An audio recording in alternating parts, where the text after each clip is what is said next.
Hai, Assalamualaikum warahmatullahi wabarakatuh. Perkenalkan, nama saya Dina Silvianti, NIM 1914070006. Di sini saya akan menjelaskan tentang Resum 9 Bab 5. Selamat menonton.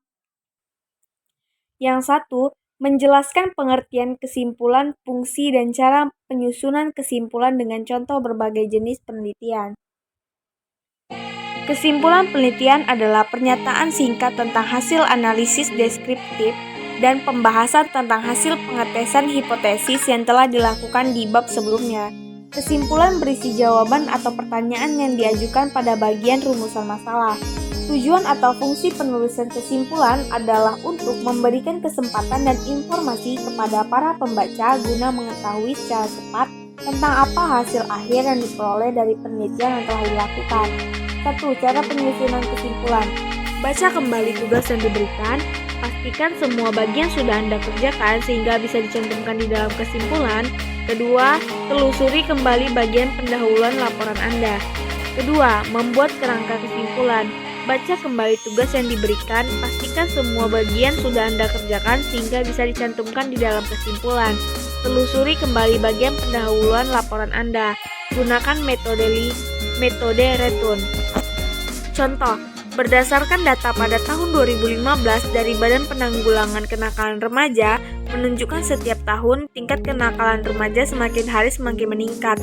Meskipun pemerintah telah membuat berbagai macam kebijakan dan peraturan, tetapi belum menunjukkan hasil yang memuaskan. Lingkungan menjadi poin penting di dalam melakukan pencegahan dan rehabilitas bagi anak-anak, baik itu pelaku maupun korban kenakalan remaja. 2. Menjelaskan implikasi penelitian dan contohnya.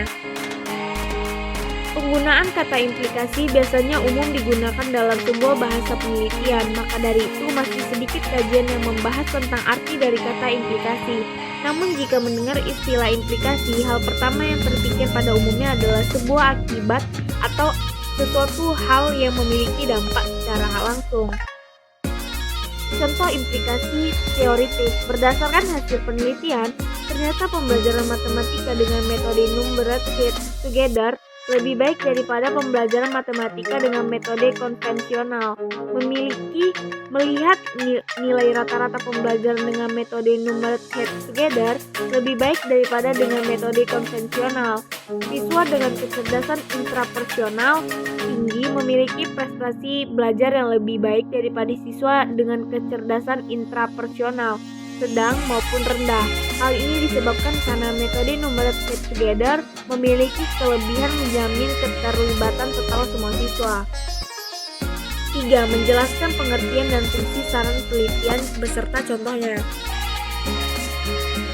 Saran penelitian merupakan bagian penutup dalam karya ilmiah yang isinya berupa komentar atau sanggahan yang berguna memberikan suatu solusi atau manfaat kepada karya ilmiah tersebut yang akan berdampak pada penulis karya tulis tersebut, ataupun orang lain seperti pembaca, pemerintah, instansi, tergantung daripada penelitian karya ilmiah tersebut yang sedang dibahas.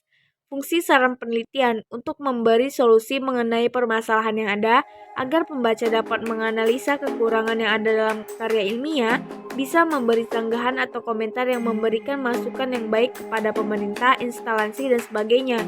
Sangat penting bagi rencana peneliti untuk memajukan bidang studi penelitian. Contoh saran penelitian, terdapat beberapa saran yang berhubungan dengan aktivitas pembelajaran yang ada berikut. Di antaranya yang pertama, guru dengan memiliki sikap dan kecerdasan harus ditopang dengan fasilitas yang baik sehingga pembelajarannya bisa maksimal.